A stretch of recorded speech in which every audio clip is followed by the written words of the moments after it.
On a toujours le choix. Est-ce que c'est vrai? Est-ce que c'est un mythe? Salut, c'est Philippe de Créer ma réalité. Je voulais faire dans cette vidéo, je voulais te parler de le mythe d'avoir toujours le choix. Pourquoi? Parce qu'il y a une cliente qui m'écrit et qui me dit non mais j'aime bien tout ce que tu racontes, etc. Créer ma réalité, on a toujours le choix, etc. Mais en fait, c'est un mythe. Et ça, c'est marrant parce que ça me fait penser, il y a des gens, des fois, qui disent, voilà, ils ont découvert soit la loi de l'attraction, soit la pensée positive, ou un certain nombre de choses un peu dans le même genre. Et donc, ils adhèrent mentalement au concept. Peut-être que toi aussi, tu es dans ce cas-là, tu adhères au concept, tu dis, ouais, ok, là. Et puis, à un moment, tu les entends qui vont dire, oui, mais bon, ok, mais bon, tout ça, c'est bien beau, mais à un moment, il faut quand même revenir à la réalité. Et donc cette cliente, là, elle disait, elle, dans son message: «Oui, mais c'est bien beau tout ça, mais bon, le fait qu'on ait toujours le choix, c'est un mythe. Parce que moi, je suis, séparée, divorcée, avec, 2 ou 3 enfants à charge et comme je suis juste entre guillemets, enseignante, j'ai pas un gros salaire et je dois subvenir à la charge de mes enfants. Donc tes histoires de créer ma réalité, de loi d'attraction, ça marche pas dans mon cas, tu vois? Avoir toujours le choix, c'est un mythe. Donc je voulais rebondir là-dessus. Quand on fait ça, quand on dit ça, avoir le choix, c'est un mythe, qu'est-ce qu'on fait? Vous vous rappelez, si vous avez déjà vu mes autres vidéos sur la loi d'attraction, si vous imaginez que la loi d'attraction, c'est un génie, le génie, d'Aladin, voilà, dans la lampe magique, donc il exauce tous tes vœux.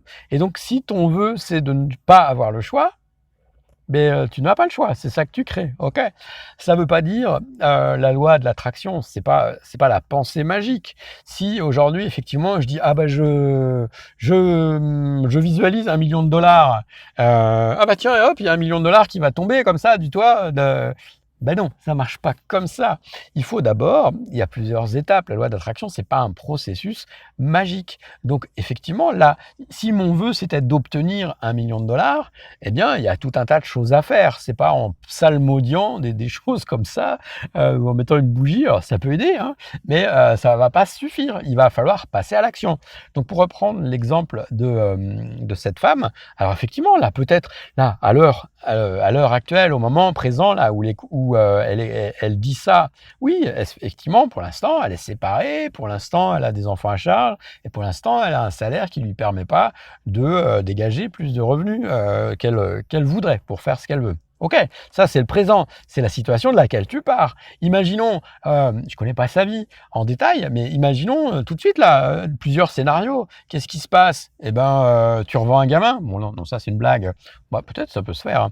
Mais non, qu'est-ce que tu peux faire? Bah, tu changes de boulot, tu fais un deuxième boulot ou tu trouves, un mari, qui a de l'argent ou alors, qu'est-ce qui pourrait arriver encore? Bon, tu peux jouer au loto, c'est un peu, peut-être un peu moins probable. Tu montes un business, tu rencontres quelqu'un qui a de l'argent, peut-être tu vas faire un héritage, peut-être tu vas gagner un procès, tu vois? Enfin, l'argent, il arrive de multiples endroits.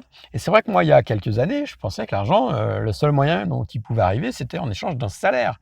Effectivement, c'était ça que j'avais, appris dans mon enfance, dans mon entourage, dans mon éducation, et c'est ça qui se produisait dans ma vie.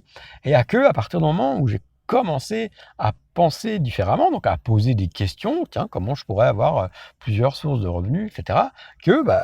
Voilà, il y a des choses qui se sont mises en place, j'ai eu des idées, mais après il a fallu que je passe à l'action, tu vois. Cette chaîne YouTube, par exemple, elle s'est pas faite toute seule. Le but de cette chaîne, c'est quoi? Bah, évidemment, c'est de donner du contenu, donner de la valeur, mais c'est aussi que ça me ramène des clients. Voilà, je suis commerçant, donc si je m'étais dit, mais non, j'ai pas le choix, je suis coincé dans mon boulot jusqu'à la fin de mes jours, c'est ça qui se passe. OK? Donc non, avoir le choix n'est pas un mythe. Après, je voudrais aussi rebondir sur un autre truc, c'est, effectivement, il y a des événements qui ne sont pas dépendants de nous. La météo, une catastrophe naturelle, tu perds un bras, un proche, et cetera. Ça dépend pas de toi. Et donc ça, tu as pas le choix là-dessus, sur ce qui t'arrive. Par contre, la manière dont toi, tu réagis, ça ne dépend que de toi. On est d'accord là-dessus. Ça, tu as le choix. Par exemple, tu perds ton mari, tu perds un enfant. OK, ça, tu as pas le choix. OK, tombe dessus, entre guillemets. Après, qu'est-ce que tu vas faire? Là, je viens de rencontrer une personne, bah, elle a eu un mari, il est mort, ok, donc elle aurait pu rester à se morfondre. Donc, elle, ce qu'elle a fait, passer son deuil, eh bien, elle a trouvé un autre compagnon. Et 5 ans après, il est mort encore. Et ben voilà, elle aurait pu se dire encore une deuxième fois, bing. Bon, alors c'est marrant parce que la mort, c'est marrant, façon de parler, est très présente dans sa vie. Eh bien, elle a continué, elle a retrouvé quelqu'un et bref, elle s'est pas dit, bah non, maintenant je suis fichu parce qu'elle a 65 ans, donc comme ma vie est fichue, maintenant je vais finir seule. Ben non, elle a pas dit ça. Elle a choisi d'agir d'une certaine manière. Il y a des gens qui perdent quelqu'un, et puis leur état civil, ça devient veuf. Ils deviennent veufs, donc ils se caractérisent comme ça, et ils sont pas dans une énergie de changer. Mais ça ne veut pas dire que c'est bon ou c'est mauvais, ça veut juste dire que tu as le choix.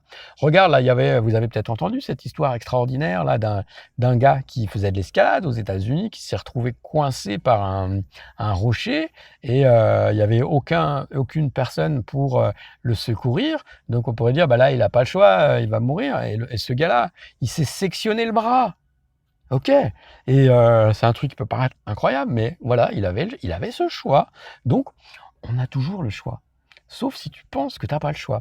Et puis, je vais finir par une dernière histoire, mais avant ça, je t'invite, si tu aimes bien ma vidéo, à mettre un pouce et à t'abonner à cette chaîne. Je t'invite aussi à aller sur mon site internet qui s'appelle créermaréalité.fr, d'aller faire un tour, de voir ce que je propose. Il y a des cadeaux pour toi, des tests, il y a plein de choses à faire. Ok, je referme ma parenthèse. Et donc, oui, l'histoire de cette femme. Donc, je vais dans une gare. Et il y a un point relais, un relais presse là où ils vendent des journaux. Et je discute comme ça avec la dame. Je dis, ah, ça va? Enfin, non, je l'entends discuter avec son employé et qui parle de vacances. Je dis, et donc, moi, voilà, au moment de payer à la caisse, je dis, alors ça va? Bientôt les vacances? Puis il me dit, oh là, là, oh, c'est pas facile, nanani, nanana. Bon, ok, d'accord. Et donc voilà, elle me parle de son boulot, que c'était pas facile et tout. Alors en même temps, elle était dans un courant d'air avec, t'imagines, le bruit d'une gare, là, un hall de gare, les trains, là, ça fait un bruit monstre. Et c'est sûr que j'enviais pas sa place. Et elle me dit, je lui dis, ben, pourquoi vous changez pas? Et elle me dit, ben, j'ai pas le choix. Et donc la dame, elle dit, elle n'a pas le choix. Alors quel âge je pouvais bien avoir? Je dirais environ 45 ans ou 50 ans. Et pour elle, elle n'a pas le choix. Et je dis, ben si, vous avez le choix. On a toujours le choix. Elle me dit, mais non, j'ai pas le choix. Vous imaginez, si j'envoie un CV à un patron, de toute façon, il va immédiatement le mettre à la poubelle. Et waouh! Donc en fait, elle s'est créée ça. Il y a des gens qui changent de boulot à 20 ans, à 30 ans, à 40 ans, à 50 ans, à 60 ans, à 70 ans. Enfin, c'est vraiment juste une question de point de vue, quoi. Voilà. Donc, pour en finir avec cette histoire de choix, donc oui, tu as toujours le choix de réagir, d'agir, de choisir. Et puis pour finir avec le choix, un choix n'est jamais définitif, sauf si tu le décides. Et donc c'est pas parce que tu fais un choix à un moment que tu ne peux plus faire d'autres choix. Ok? Tu as toujours le choix. Voilà. Peut-être tu as envie de me raconter dans les commentaires ton histoire à toi qui me dit que tu n'as pas le choix parce que tatati tatata. Ça peut être intéressant et on pourra rebondir dessus. Ou alors, à l'inverse, tu peux me laisser un commentaire pour me dire que à un moment, tu as fait un choix qui était complètement improbable et que tu as réussi à changer quelque chose. Voilà, ça me ferait plaisir et je pense que ça ferait plaisir aussi à notre communauté de créer ma réalité, de connaître ton histoire et savoir si tu as le choix. Pour finir, je voulais te dire que je t'aime et que tu es très important. Ciao, merci.